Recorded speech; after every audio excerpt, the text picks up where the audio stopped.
Class आपको मेरी आवाज आ रही है?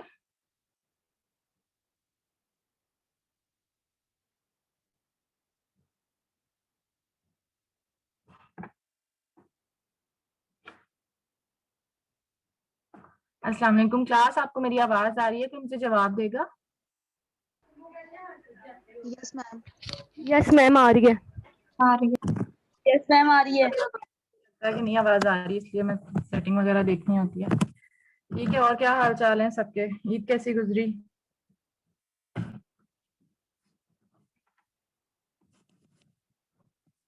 अच्छी गुजरी है मैम। सुनाए।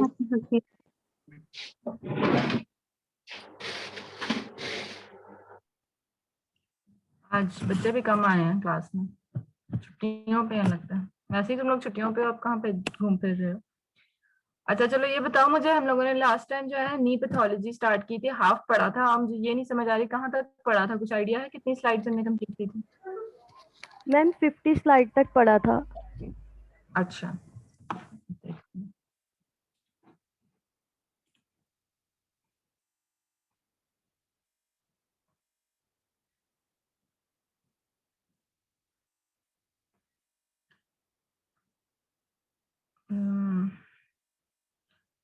अच्छा कुछ जो पैथोलॉजीज थी वो थोड़ी सी रिवाइज करते हैं। लास्ट टाइम हमने स्टार्ट किया था, नी की एनाटमी हम लोगों ने पढ़ ली हुई थी।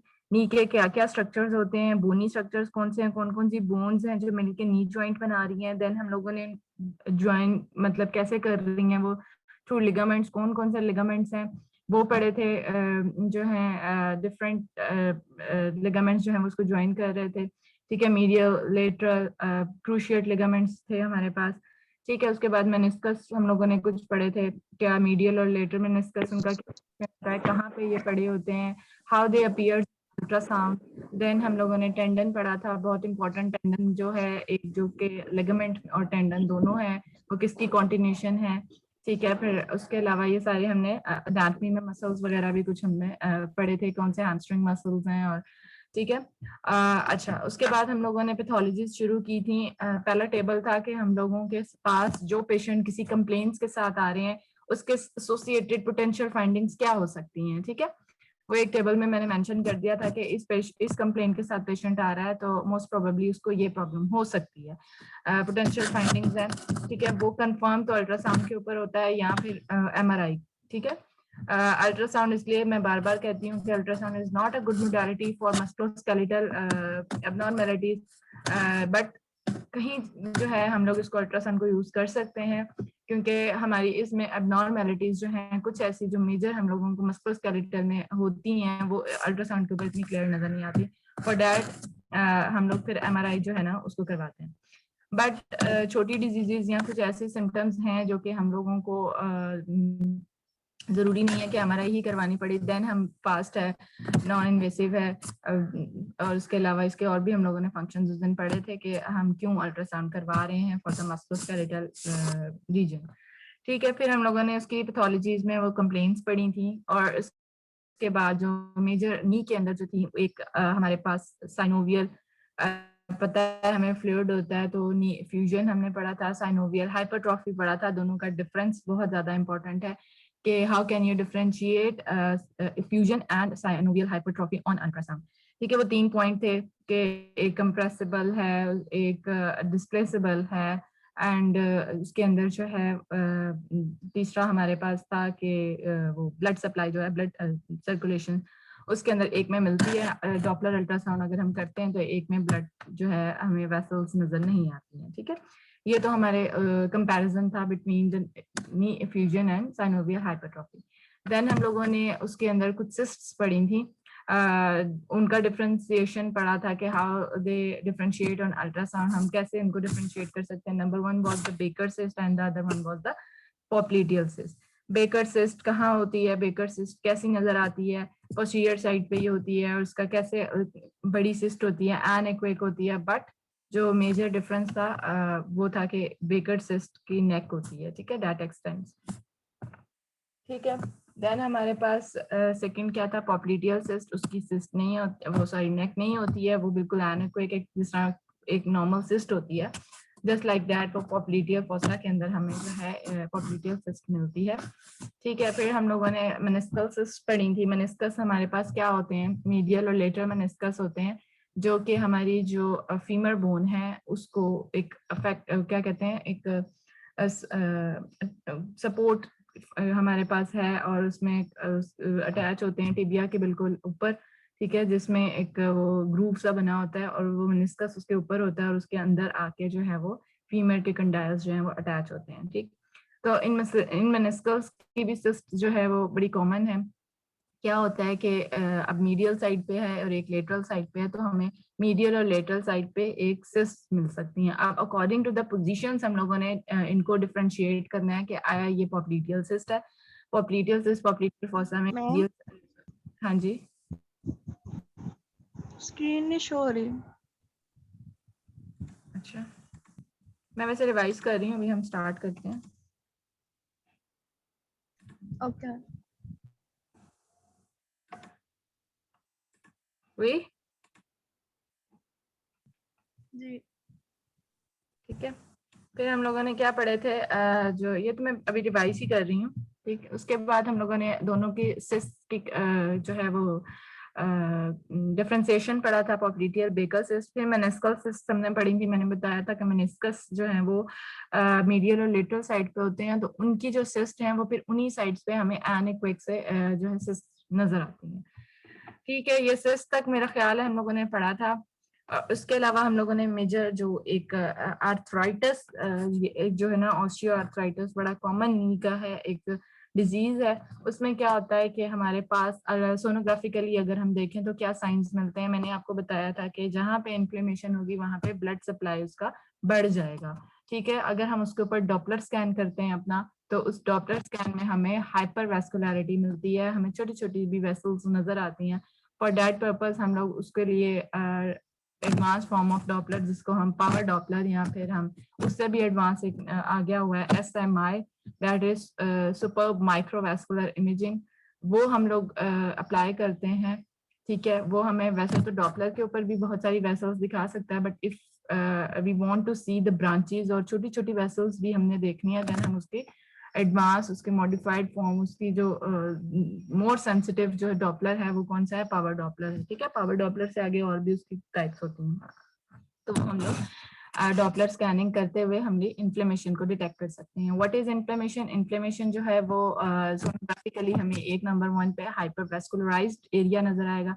नंबर 2 इज द थिकन्ड एरिया, वहां पे जो है वो स्वेलिंग हो जाती है पेशेंट के पास। अगर हम उसको फिजिकली देखें तो पेशेंट कंप्लेन किसके साथ आएगा, उसको उस जगह पे स्वेलिंग होगी, उसको वहां पे पेन होगी, वहां पे उसको स्टिफनेस फील हो रही होगी, उसके ये सारे साइंस किसके हैं, आर्थराइटिस के हैं। But on sonographically if we see, तो हमें सोनोग्राफिकली क्या साइन मिलते हैं? Number 1 is the hypervascularity, number 2 is the area is thickened, जो हमें एरिया हमें विजुलाइज करना है वो एरिया हमें थिकन्ड नजर आता है, उसकी वॉल थिकन्ड नजर आती है। अगर ज्यादा इन्फ्लेमेशन हो गई है तो उस एरिया के अराउंड हमें फ्लूइड भी नजर आ सकता है, पैरा जिसे फ्लूइड कहते हैं। जिस तरह और ऑर्गन्स को हमने अपने रीजनल अल्ट्रासाउंड में पढ़ा था कि जिस तरह पेंक्रियाज है, पेंक्रियाटाइटिस हो गया, तो पेंक्रियाज के अराउंड हमें एक पैरा पेंक्रियाटिक फ्लूइड भी मिलता है। तो ये सारी साइंस एक इन्फ्लेमेशन के होते हैं। जैसे जैसे इन्फ्लेमेशन एडवांस होती जाती है हमें ये साइंस अल्ट्रासोनोग्राफिकली मिलते हैं। ठीक है, फिर हम लोगों ने क्या, ये हम पैथोलॉजीज पढ़ रहे हैं और उसका सोनोग्राफिकल अपीयरेंस हमने पढ़ी थी। ठीक है, ये हमने कंप्लीट 50 से स्टार्ट करना है। बर्साइटस पढ़ लिया था हमने। अच्छा, हमारे पास हमने बताया था कि बरसास डिफरेंट होते हैं डिफरेंट एरिया में according to their name, supra patellar, sub patellar. ठीक है, वो सारे हमने बरसास देखे थे। और what was the function of the bursas? वो एक कुशनिंग इफेक्ट देते हैं, they are anechoic and they are like cushions and they are present beneath that structure, जो कि हमें एक फ्रिक्शन को रिड्यूस करते हुए अल्लाह ताला ने एक, समझ लो कि हमारे पास कुशंस हैं, फ्लूइड फिल कुशंस हैं डिफरेंट एरियाज में, that are normal. Don't compare it with any cyst. हमें पता होना चाहिए कि this is bursa, this is present here. अगर उस एरिया का हमें पता है नॉर्मल, जिस तरह मैं कहती हूँ, if you know the normal anatomy you can pick abnormality. ठीक, तो वो एरियाज नॉर्मल जो हैं उसमें आपको अगर बरसा नजर आ रहा है, कोई फ्लूइड नजर आ रहा है, तो दैट इज अ बरसा, नॉट अ सिस्ट।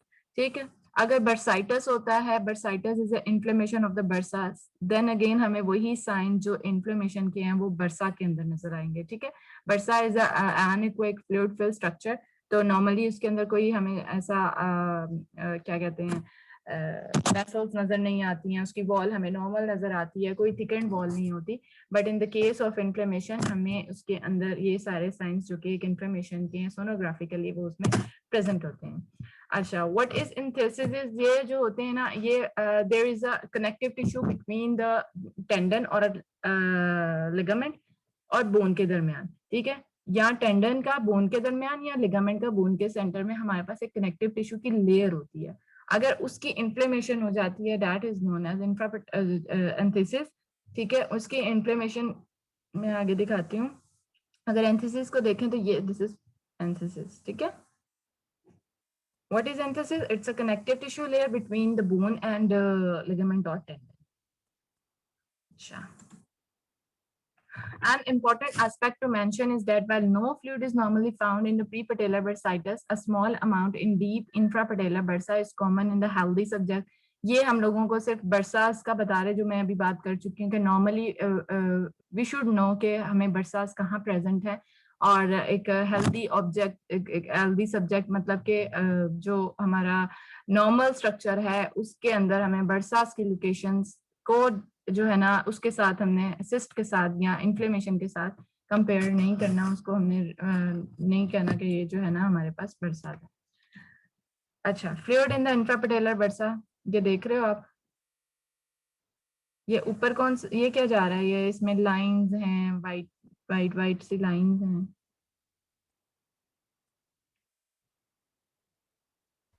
मैम मुझे स्लाइड्स नहीं शो हो रही। आपको नहीं शो हो रही है? किसी को भी नहीं शो हो रही? मैम शो हो रही है। मैम शो हो रही। किसको नहीं शो हो रही? शो हो रही है। शो हो रही। कौन बोला था अभी? बेटा फिर आपका एक जिसका प्रॉब्लम है वो फिर आप देख लो, आपका कोई नेट का इशू ना हो उसकी वजह से ना शो हो रहा हो, बाकियों को तो शो हो रहे हैं।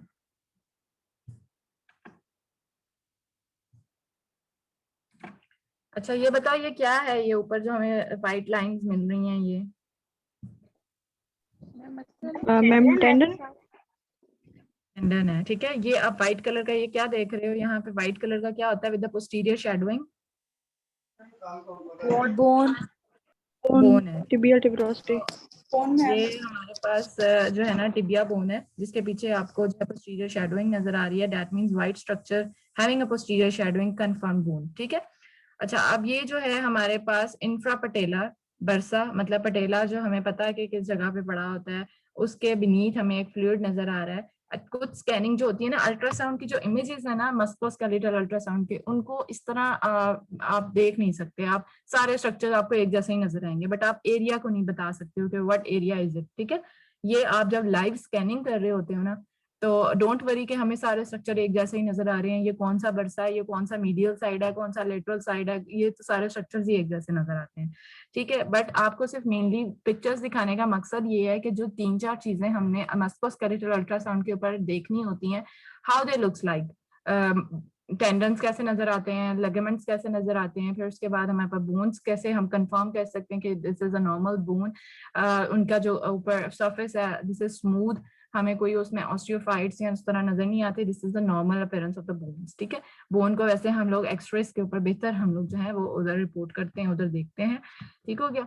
और अच्छा, ये स्ट्रक्चर जो है ना वो सारे एक जैसे, बट ये 3-4 चीजें जो हमें पता है, टेंडन कैसे नजर आता है, लिगामेंट कैसे नजर आता है, मसल्स कैसे नजर आते हैं, फ्लूइड अगर स्ट्रक्चर है तो वो कैसा होता है, एनेक्विक, अगर कोई इन्फ्लेमेशन है तो डेब्रीज उसमें नजर आएंगे, उसकी वॉल थिकेंड होगी, उसमें हाइपरवेस्कुलराइजेशन होगी, ठीक है। वो हमें फिर उसके बाद हमें ये पता है कि नॉर्मल जो है ना ये स्ट्रक्चर्स नॉर्मली यहाँ पे पड़े होते हैं। बरसाज इंफ्रापटेलर बरसा होता है, कुछ हमने बरसाज पढ़े थे, उसके अंदर इंफ्रापटेलर बरसा भी पढ़ा था। अब हमने उस रीजन के ऊपर जहाँ पे हमें पता है कि दिस इज अ पटेला, ठीक है, बोन को हम लोग पता है कि जो स्ट्रक्चर्स हैं कुछ को हम पल्पेट कर सकते हैं फिजिकली, हमारी जो प्रोब है जब हम उसके ऊपर रखते हैं तो हमें पता है कि दिस इज अ बोन, जिसके पीछे हमें पोस्टीरियर शैडो, उसके नीचे रखते हुए प्रोब हम देख सकते हैं कि देयर इज अ इंफ्रापटेलर बरसा, ओके। तो जब आप लाइव स्कैनिंग करोगे ना, तो बाकी स्ट्रक्चर्स हमें वो एरिया वो चीज वो उसी वक्त कंफर्म हो जाएगी, जब आपको पता है ये चीज, ये टेंडन है, ये लिगामेंट है, ये बोन है, ये है, और आपने जिस एरिया जिस जगह प्रोब रखी हुई है, आपको एनाटमी पता है ना कि इस जगह पे ये एनाटमी है, तो ये चीज ये दिख रही है, तो that means this is the ligament. अगर ये साइड है तो this is this one. Clear है? तो इस तरह इमेजेस के ऊपर जो है आप इस तरह नहीं बता सकते कि ये कौन सी चीज है। हाँ ये है कि अगर मैं आपको कोई वो देती हूँ लेबलिंग के लिए, कोई डायग्राम देती हूँ, that will be a confirm diagram के वो उसमें कोई मतलब ये नहीं होगा कि कुछ ऐसी के मतलब आपको कंफ्यूजन हो।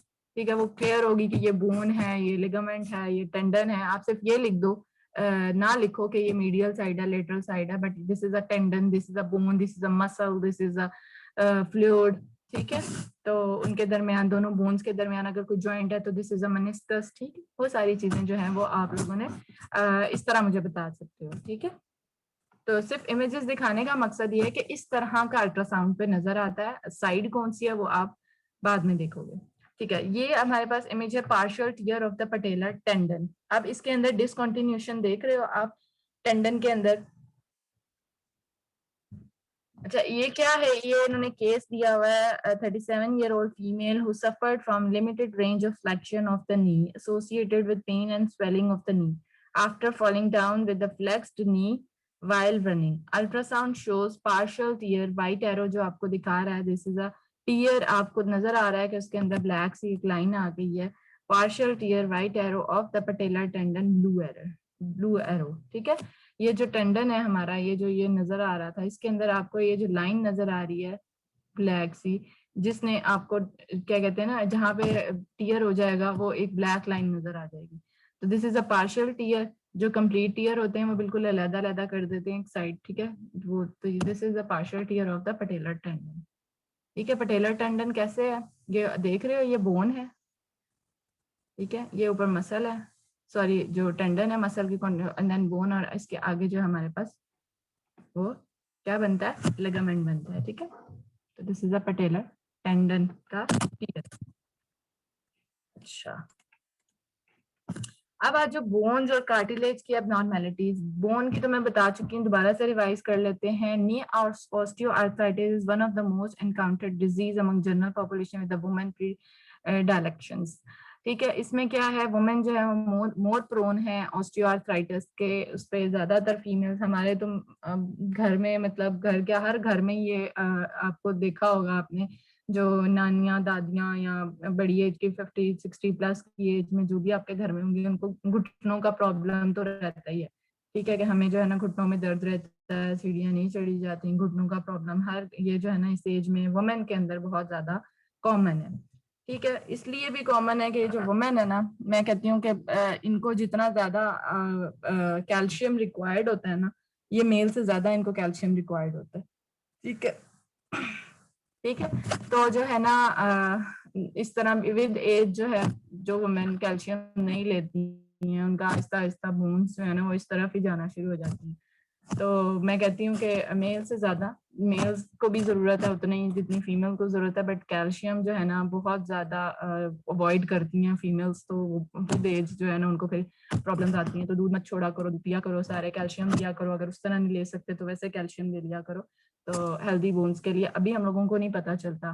ठीक है, ये विद टाइम जैसे जैसे एज हमारी आगे जाती है ना, तो हमें प्रॉब्लम्स आना शुरू हो जाते हैं, हड्डियों में दर्द शुरू हो जाता है, चला नहीं जाता, हमें जल्दी थक जाते हैं, ये सारी चीजें। उसके अलावा हमारे माशाल्लाह जो आजकल के बच्चे हैं वो तो ये कोक और ये इन चीजों से तो छोड़ते ही नहीं है ये सारी चीजें। तो वो क्या करती है, इतनी ज्यादा कैल्शियम हमारी बॉडी से निकाल देती है। कहते हैं कि एक ग्लास जो कोक है ना, वो हमारे बॉडी के अंदर से 6 ग्लास कैल्शियम निकालता है। एक ग्लास कोक, हम इतना कैल्शियम लेते नहीं है जितना वो आपके अंदर से कैल्शियम निकाल देता है।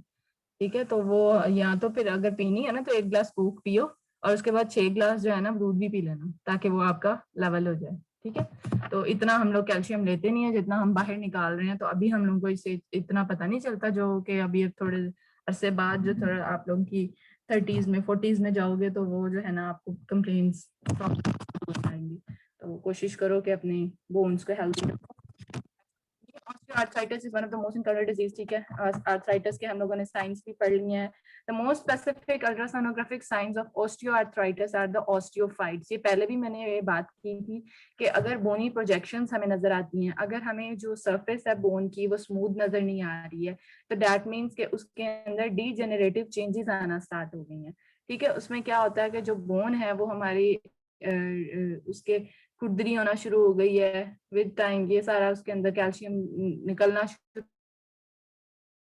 स्पाइक्स बनना शुरू हो गए हैं, ऑस्टियोफाइट्स बनना शुरू हो गए हैं. Osteophyte step up bony prominence है, क्या है, एक आउटग्रोथ है. ठीक है, छोटी छोटी सी हमें प्रोजेक्शंस नजर आती हैं. दीज आर ऑस्टियोफाइट्स जो कि हमें ऑस्टियोआर्थराइटिस में अलोंग विद अदर साइन जो कि मैंने बताए हैं नजर आती हैं. ये बोन्स के ऊपर इस तरह की मार्जिन्स नजर आ सकते हैं. ठीक है. In the knee joint, the place to look for osteophyte is the tibiofemoral joint. इस जगह पे हमें osteophytes ज्यादा देखने को मिलते हैं और यहाँ पे हम लोग अगर प्रोब रखते हैं tibiofemoral जंक्शन के ऊपर, उस पॉइंट के ऊपर, उस जॉइंट के ऊपर, तो हमें osteophytes वहाँ पे उस बोन्स के ऊपर जो है ना वो क्लियर नजर आ सकते हैं. In advanced disease, osteophytes can permanently compromise the joint structure. ठीक है. अब क्या होता है कि एडवांस डिजीजेस, ऑस्टियोआर्थराइटिस बहुत कॉमन क्रॉनिक हो गई है, काफी टाइम हो गया उसको. आहिस्ता आहिस्ता वो क्या करना शुरू हो गया, तो वो जॉइंट के जितने भी स्ट्रक्चर्स हैं ना उनको और ज्यादा इफेक्ट करना शुरू हो जाएगा. उसमें मेनिस्कस हैं, लिगामेंट्स हैं, और वो किस तरफ चला जाएगा, that will lead towards the secondary pathologies. और वो क्या है, इजीली जो है आपके लिगामेंट रप्चर हो सकते हैं.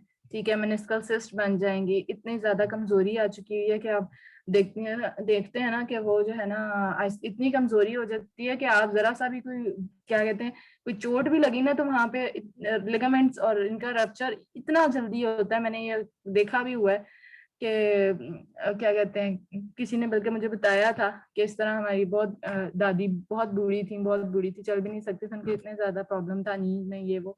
तो इवन उनका थोड़ा सा जरा सा उनका पाँव फिसला है, थोड़ा सा क्या कहते हैं खड़े खड़े ही थोड़ा यूं करके हुई है, तो उनके सारे ये जो है ना फ्रैक्चर आ गया, उनके लिगामेंट टियर हो गए उनके. ये क्या है, ये इसी वजह से होता है कि जो हमारी ऑस्टियोआर्थराइटिस है जो सेकेंडरी जो है ना पैथोलॉजीज की तरफ जब वो जाना शुरू हो जाती हैं विद टाइम, तो ये प्रॉब्लम्स आती हैं. ठीक है. Indications for the ultrasound is in the early stage of the disease, mainly for the diagnosis. ठीक है, early indications हमें पता है अल्ट्रासोनोग्राफी के लिए क्या है. ठीक है. अब दूसरा आ गया cartilage. Cartilage at the knee joint has a thickness of about 3 mm. कितना इजी है, 3-4 चीजें जो है हमने नॉर्मल पढ़ी हैं वो सारी 3 है. ठीक है. फ्लूइड कितना है, 3 mm. थिकनेस कितनी है, 3 mm. ठीक है. तो ये 2-3 चीजें जो है ना नी के अंदर नॉर्मल 3 है. ये तो रट्टा लगाना आसान हो गया. ठीक है. The signs of the auditory tractions appears on ultrasound as a blurring, loss of contour and margin irregularities, जो ऑस्टियोफाइट के मैंने बताए हैं कि बोन्स के अंदर किस तरह नजर आते हैं. Usually in osteoarthritis the cartilage is asymmetrically thin, being symmetrically affected in rheumatoid arthritis. ठीक है. ठीक है. तो क्या होता है कि जो ऑस्टियोआर्थराइटिस है उसके अंदर कार्टिलेज भी अफेक्ट होता है. जो कार्टिलेज की थिकनेस है नॉर्मली 3 mm है, वो आहिस्ता आहिस्ता रिड्यूस हो जाएगी, थिन हो जाएगी. एसिमेट्रिकली कहीं से वो ज्यादा होगी, कहीं से वो कम होगी, लेकिन we can see asymmetrical thickness in the cartilage in abnormal. ठीक है. Knee cartilage is best visualize at the patellar level with hyperflexed knee. ठीक है. ये पेशेंट की पोजीशनिंग करते हुए हम इस लेवल पे अपना प्रोब रखेंगे तो we can see knee cartilage and also from the posterior view along femoral condyles. ठीक है. ये तो विजुअलाइजेशन है उसको कार्टिलेज को देखने की कि कैसे हम लोग पेशेंट की पोजीशनिंग करेंगे एंड कहाँ पे हम अपना प्रोब जो है वो रखेंगे to visualize cartilage. This is a MCQ question और MCQ question. I think MCQ छोटा सा बन सकता है. How can you visualize cartilage. ठीक है. तो उसके आपने ultrasound along with the patient positioning and probe positioning. ठीक है. प्लेसमेंट कहाँ पे प्रोब प्लेस करनी है और आपकी पेशेंट की पोजीशनिंग कैसी होगी टू विजुअलाइज कार्टिलेज. उसमें हम क्या करेंगे, हाइपरफ्लेक्स नी करेंगे पेशेंट का और पटेलर लेवल के ऊपर जो है वो प्रोब रखेंगे. या दूसरा है पोस्टीरियर व्यू से भी हम लोग उसको देख सकते हैं along with the femoral condyles. Mark कर लिए? मैं साथ साथ बताती होती हूँ, मार्क कर लिया करो। अच्छा, a version fracture of the anterior part of the patella with a partial tear of the proximal section of the patellar tendon। अब ये एक इमेज है, इसके अंदर भी आपको पटेला के, ये पटेला है बोन जिसके पोस्टीरियर शैडोइंग है। ए वर्जन फ्रैक्चर इसमें नजर आ रहा है। ए वर्जन फ्रैक्चर क्या होता है? फ्रैक्चर्स पढ़े थे ना, याद है किसी को? अभी मैंने तुम लोगों की असेसमेंट्स लेनी है क्लास में, क्लास पार्टिसिपेशन पूछनी है, मैंने नंबर लगाने हैं और अभी सारा कुछ भूले हुए। बोन फ्रैक्चर्स हमने पढ़े हैं कि नहीं पढ़े हैं? ठहरो जरा। पढ़े मैम।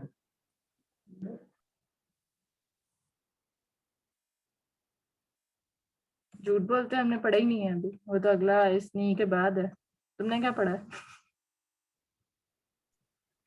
मजाक कर रही हूँ। हमने स्टार्टिंग में एक देखी होगी, एक स्लाइड थी सिर्फ, जिसके अंदर हमने डिफरेंट स्प्लिट फ्रैक्चर, ठीक है, वर्जन फ्रैक्चर, वो सारे पढ़े थे, एक स्लाइड थी, ठीक है। लेकिन हमने एक पूरा लेक्चर भी पढ़ना है इनके ऊपर, फ्रैक्चर्स के ऊपर, ठीक है। देन हम लोग डिटेल में सारे फ्रैक्चर्स देखेंगे कि हमें अल्ट्रासोनोग्राफिकली जो है ना वो फ्रैक्चर्स कैसे नजर आते हैं। स्प्लिट है, ट्विस्ट हो गया है, बिल्कुल कंपाउंड फ्रैक्चर है, डिफरेंट छोटे छोटे सेगमेंट्स नजर आ रहे हैं, ये सारी एक इमेज में मैंने आपको दिखाया। अब आ जाओ लिगामेंट्स की एबनॉर्मेलिटी।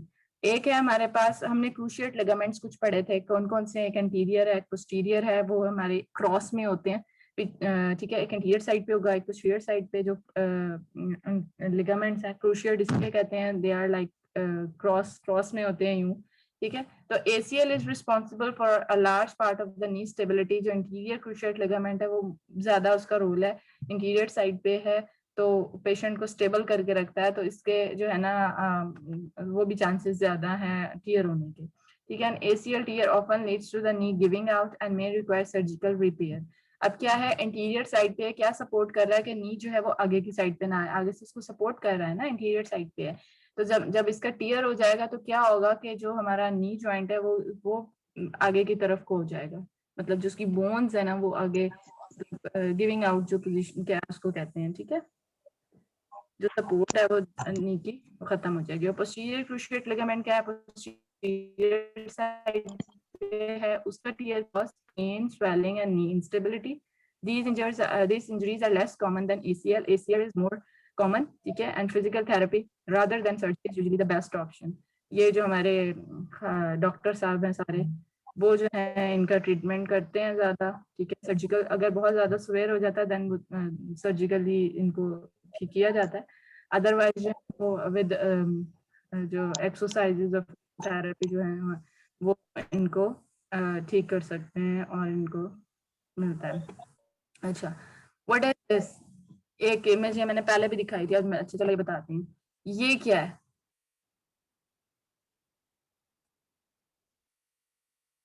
कौन सी बोन है? चलो बोन बता दी है मैंने, बोन है दे। फीमर। ये फेमोरल, फीमर, ठीक है। नीचे वाली टिबिया। टिबिया। ठीक है। अच्छा, ये क्या सेंटर में? मेनिस्कस। पटेला। बिल्कुल ठीक है।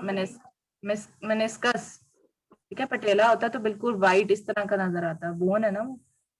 This is meniscus between two bones, यहाँ पे।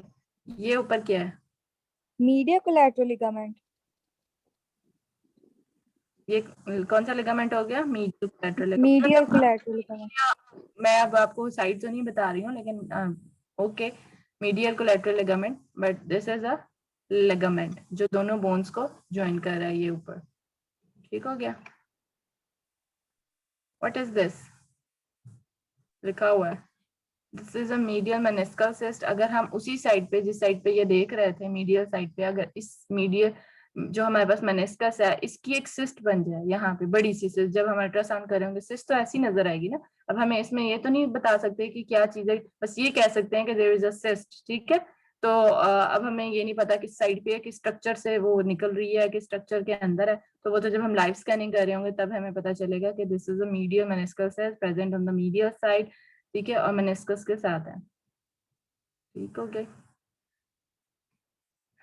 मेनिस्कस बोन, बोन, और ये हमारे पास मेनिस्कल सिस्ट, ये देख रहे हो मेनिस्कस के ऊपर इस तरह पड़ी हुई है, बिल्कुल एनेक्विक नहीं, के अंदर डेब्रीज, और बिल्कुल डिपेंड करता है कि वो आपने प्रोब कौन सी यूज की है और कैसे उसको रखा है। मेनिस्कल टीयर भी, अच्छा दूसरा हमारे पास एक तो मेनिस्कल आ गई, फ्लूइड आ गया, ठीक है, सिस्ट आ गई, दूसरा इसके अंदर टीयर भी हो जाता है। जो मेनिस्कस अभी हमें नॉर्मल नजर आ रहा था, अगर उसके अंदर ब्लैक लाइन नजर आएगी that will show a tear of the meniscus, ठीक है। Damage to a meniscus, the cartilage that cushions the knee often occurs with twisting the knee, ठीक है। जब हमारा घुटना कभी ट्विस्ट हो जाए ना, तो मोस्ट प्रोबेबली जो है मेनिस्कल टीयर हो जाता है, ठीक है। उसमें क्या होता है कि एक ब्लैक लाइन जो है वो दोनों, उसका फंक्शन लिखा हुआ है, कुशनिंग इफेक्ट देती है दोनों बोन्स के दरमियान, ठीक है। तो अगर इसका नी का ट्विस्ट होता है तो इसके अंदर एक ब्लैक लाइन अपीयर होती है, ultrasonographically that will show a meniscal tear. Last tears may cause the knee to lock, जिसे नी लॉकिंग कहते हैं, ठीक है। वो ये इमेजेस दोबारा आ गए हैं। अब ये देखो ऑस्टियोफाइट्स, बोन है, बोन के ऊपर एक ये ऑस्टियोफाइट, फिर एक इरेगुलरिटी सी है बोन की, ठीक है, अजीब सी, मतलब बोन्स नजर आ रही हैं, बोन्स के ऊपर इरेगुलरिटी, इधर भी एक ऑस्टियोफाइट, एक इधर ऑस्टियोफाइट, ठीक है। दीज आर ऑस्टियोफाइट्स, ये देख रहे हो, एक कंटिन्यूशन नहीं है, ये आ रही है, ये थोड़ी सी बाहर को फीमर, ये यहाँ से आके एक बाहर की तरफ को बोनी प्रोमिनेंस नजर आ रही है, ठीक है।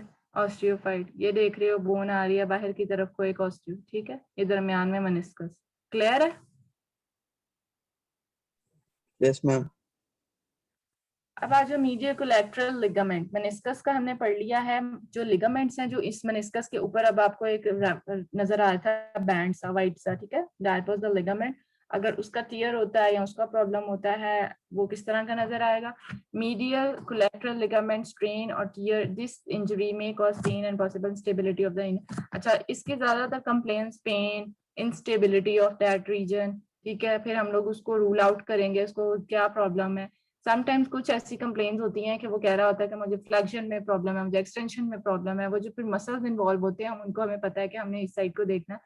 अगर हमें कोई और चीज नहीं मिल रही तो उसके को फिर हम लोग देखते हैं, अगर उसको उस पोजीशनिंग में जो है उसके अंदर उसको प्रॉब्लम आ रही है फ्लेक्शन करने में, और या वैसे ठीक रहता है, बिल्कुल ठीक है, ठीक है, तो वो फिर हम लोग वो चीजें भी साथ में देखते हैं। लेकिन अगर पॉसिबिलिटी है, हमें फौरन प्रोब रखते साथ ही नजर आ रहा है कि दिस लिगामेंट इज टियर, ये लिगामेंट, और वो कंप्लेन कर रहा है ये के साथ, तो वो हम लोग अल्ट्रासोनोग्राफिकली उस जगह को, उस एरिया को, नॉर्मल हमने देखी हुई है ना, तो अब नॉर्मल हमें अगर नजर आ रही है तो वो हम उसी को फौरन से देख सकते हैं।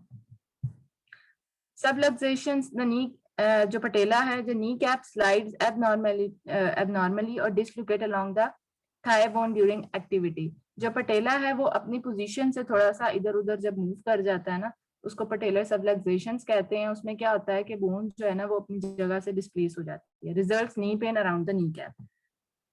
अच्छा, पटेलर टेंडन जो होता है, अगर उसका इन्फ्लेमेशन हो जाता है ना, टेंडन क्या था, is the continuation of which muscle,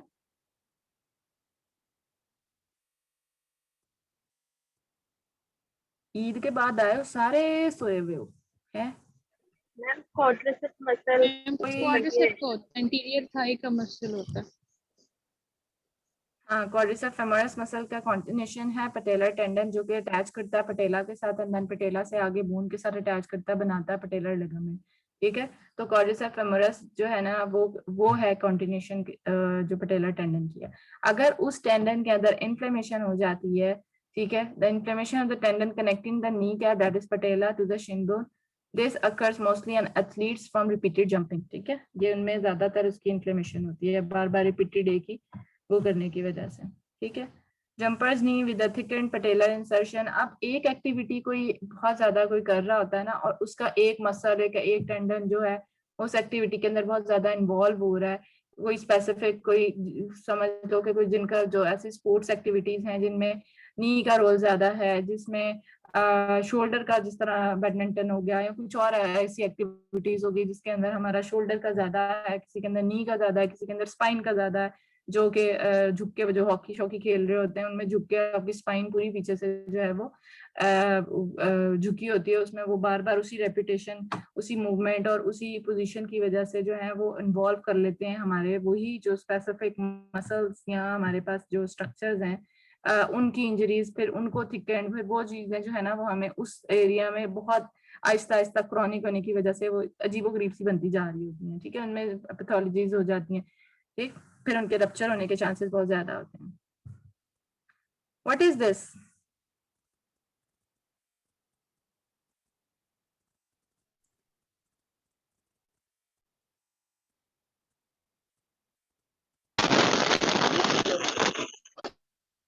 क्या चीज? डॉक्टर लगाया हुआ हाइपरवास्कुलराइजेशन हो गई है।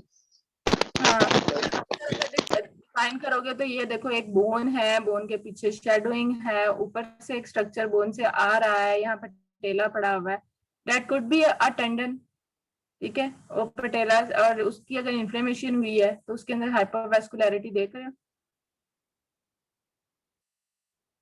ठीक है, तो ये पटेलर टेंडन भी हो सकता है ना, ऊपर से बोन के पटेलर टेंडन और उसके अंदर inflammation, that could be patellar tendonitis. Clear? Yes ma'am. ये एक्सरे इमेज है नी जॉइंट का, ठीक है, पटेलर टेंडन का रप्चर दिखाया है इसमें, ठीक है, इतना क्लियर इस पे नजर नहीं आ रहा। एपोफिसिस पटेला टेंडन इमेज है। एपोफिसिस क्या होता है? एन आउटग्रोथ और the projection specially one from one bone, a bony process or outgrowth that lacks an independent center of the ossification, ठीक है, वो एपोफिसिस होती है। ऑस्गुड स्क्लेरेटा डिजीज विद कार्टिलेज स्वेलिंग इसको कहते हैं। ट्रांसवर्स कार्टिलेज स्वेलिंग, कुछ इमेजेस क्लियर नहीं है वो मैं इसलिए निकाल रही हूँ, आप लोग को प्रॉब्लम होगी, जो क्लियर होते हैं वो मैं समझा देती हूँ, वो बहुत डिटेलिंग वाले हैं। अच्छा, ये मेनिस्कल कैल्सिफिकेशन है, ये बोन की लाइन, ये बोन की लाइन, दरमियान में मेनिस्कस, मेनिस्कस के अंदर वाइट वाइट आप देख रहे हो डेपोजिशंस, ये कैल्सिफिकेशंस हैं इन द मेनिस्कस। क्लियर है ये image? Meniscal calcification. Osteoarthritis, osteophytes,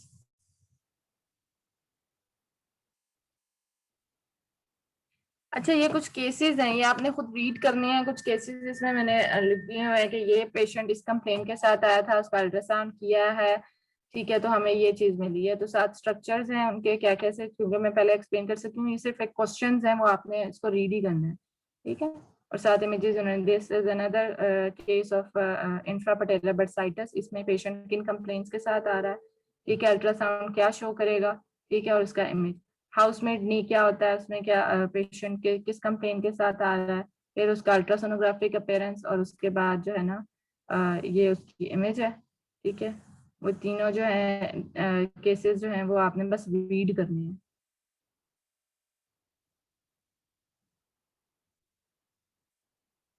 ये क्या, ये कौन सा इमेज है?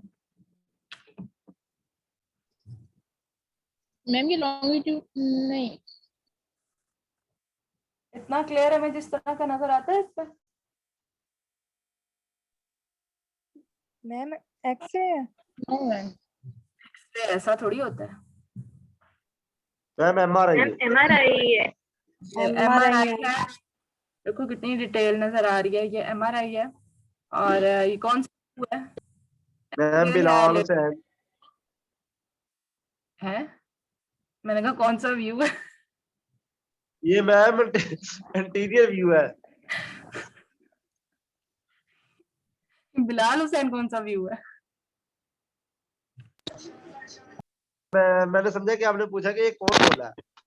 अच्छा मैं भी चलो ये भी अच्छा किया, ये कौन है, कौन सा व्यू है ये? मैम इंटीरियर व्यू है। इंटीरियर व्यू है मैम। इंटीरियर व्यू थोड़ी कहते हैं हम, क्या कहते हैं, कौन से व्यूज हमने पढ़े थे ना? Transverse view.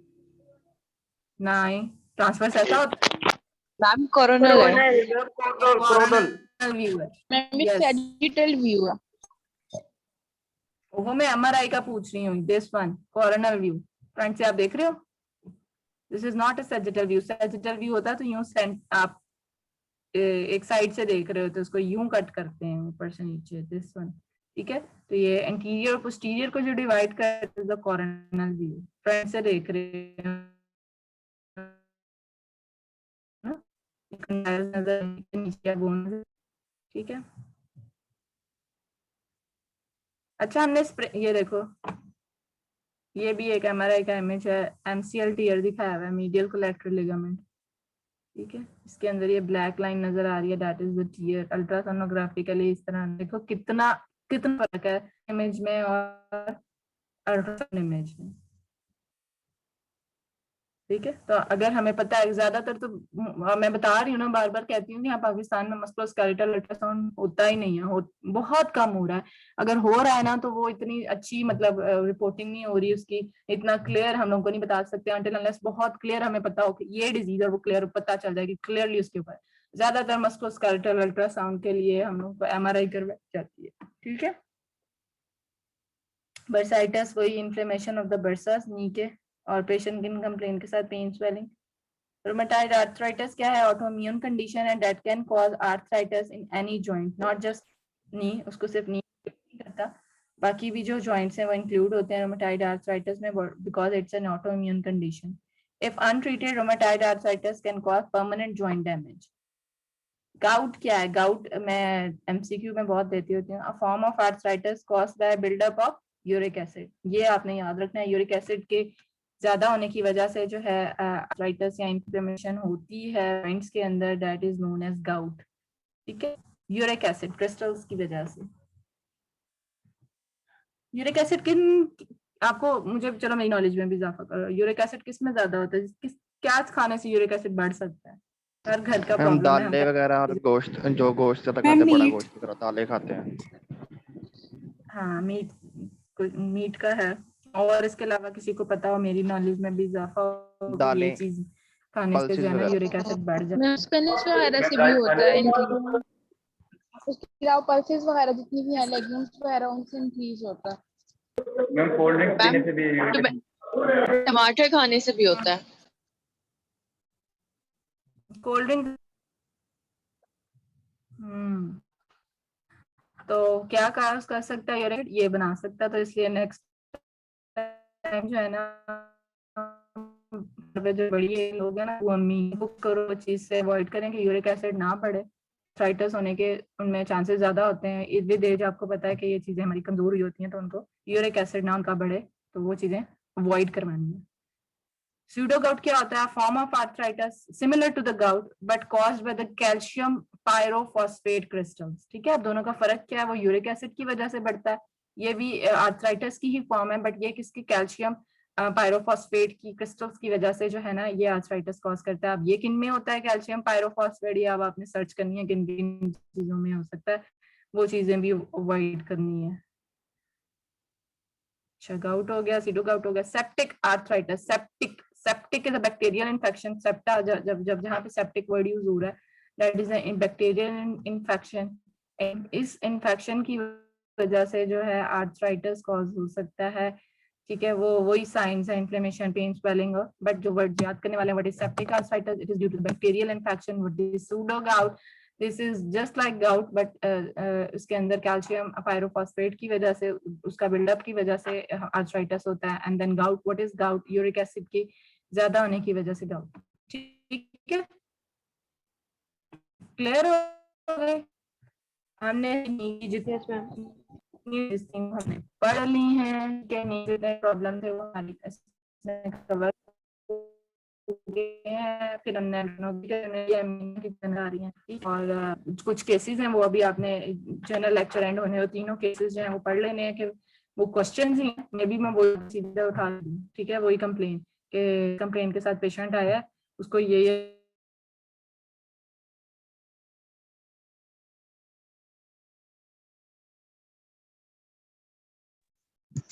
मैम आपकी आवाज नहीं आ रही।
ये मैम किधर चली गई?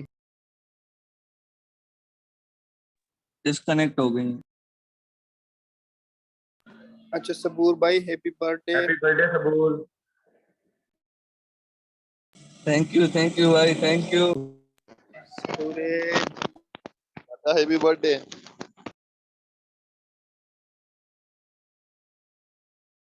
जमीर भाई आप तो बर्फ में बैठे हुए हो। यार बस क्या करे। अली इधर को भी लेके जाओ ना बर्फ में। नहीं अली इधर खराब हो जाएगा। तो वैसे सबूर बनता तो आपका, बर्थडे तो आपकी है। अली हैदर ज्यादा मेरी सर्दी बर्थडे तो मैं बर्फ में चला जाऊं। भाई तुझे सैर करवा रहे हैं ना। यार भाई ये आप तो क्या ही बोले। असल बात बताऊं, ये लेके नहीं जाते हसनैन, तुझे पता है। चल यार तू प्रोग्राम बना, डिस्कनेक्ट हो गया हम था चले जाते हैं। जो है बनाओ एक प्लान देखते हैं। ये तो शुरू हो गया। मैम आपकी आवाज बहुत कट रही है। और क्या हो गया क्लास में? तुम लोग कौन से प्रोग्राम बना रहे हो? मैं इधर ही हूँ अभी। मैम शामिल जाने का। और डिस्कनेक्ट हो गया था लेक्चर, पता नहीं क्या हुआ, नेट को कुछ इशू हो गया। तो जो है ना लेक्चर कंप्लीट हो गया। इंशाल्लाह नेक्स्ट लेक्चर में बात करेंगे। अगर नेट को कोई बीमारी पड़ गई है, ठीक है? जी मैम ठीक है, थैंक मैम यू।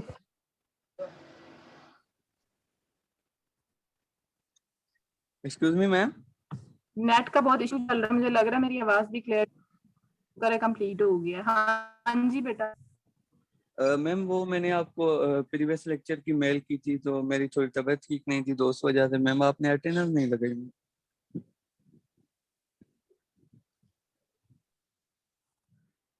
अटेंडेंस नहीं लगाई मैंने? एब्सेंट लगाई होगी ना, आप एब्सेंट हो गए तो एब्सेंट होगी।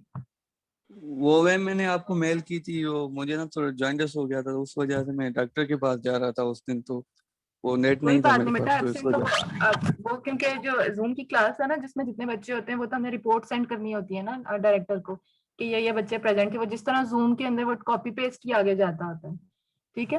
तो जो जूम पे ओके मेरे ओके पास प्रेजेंट, ओके लेकिन मैम। आपने अपने मुझे बता दिया तो don't worry.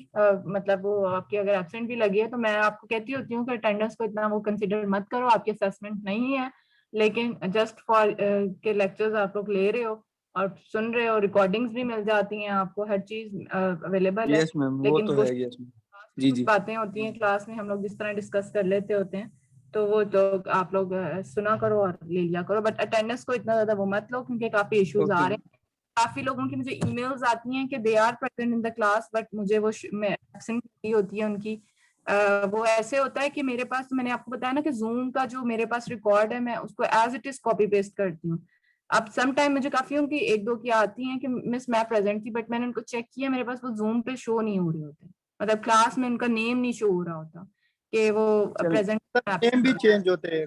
Okay okay ma'am मैं समझ गया हूँ, ठीक है वो मसला नहीं। ठीक है, तो वो फिर आप इस चीजों को देख लिया करो, इसीलिए तो अटेंडेंस के असेसमेंट्स नहीं इस दफा हम लोगों ने रखी हैं यही प्रॉब्लम्स की वजह से, ठीक है? मैम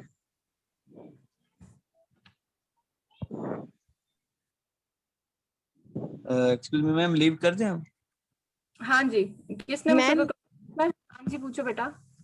मैम 8 मई वाला लेक्चर जो है वो पोर्टल पे अटेंडेंस नहीं है उसकी, जो लास्ट सैटरडे को हुआ था। हाँ वो नहीं है, मुझे पता है। वो एक्चुअली मैंने घर से क्लास ली थी वो, तो वो जो है ना क्या कहते हैं, मेरे पास वो है, सारी रिकॉर्ड है आपकी। तो मैं यूनिवर्सिटी में पोर्टल खुलता है, यहाँ घर पे नहीं खुलता था, तो वो मैं आपकी अटेंडेंस एक साथ लग जाएंगी, वो डोंट वरी, वो अटेंडेंस में देख लूंगी, ठीक है? जब भी और लगेंगे। मैम नी एनाटमी वाले लेक्चर में जो मसल्स हैं वो सारी डिटेल याद करनी है या बस मेन मेन? मेन याद कर लो, नेम्स वगैरह याद कर लो, कौन से फ्रैक्चर कौन से हमारे पास एक्सटेंसर मसल्स हैं, इस तरह नेम मेन, ठीक है? ठीक है मैम, यस मैम। इतनी डिटेलिंग पढ़ने की जरूरत नहीं है बिकॉज हमें वो, हम फिजियोथेरेपी वाले नहीं है, हमने इमेजिंग करनी है, तो इमेजेस के पास मसल है, ये दिखता है, हमने देखनी है चीज ना, ये मसल है बस। अब जो भी है मेन हमने पढ़ना है। यस मैम ठीक है। अली हैदर आप पहले फिजियोथेरेपी में थे?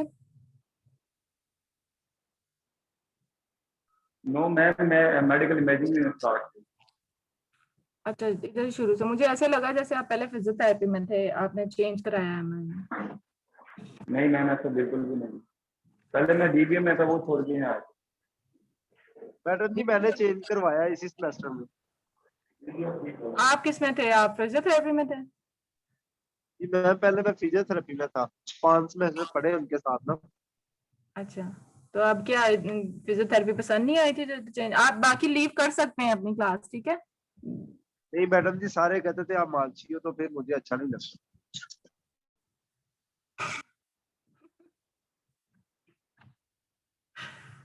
सब डॉक्टर भी तो कहते हैं आपको। नहीं मैडम जी अभी तक किसी ने नहीं डॉक्टर का।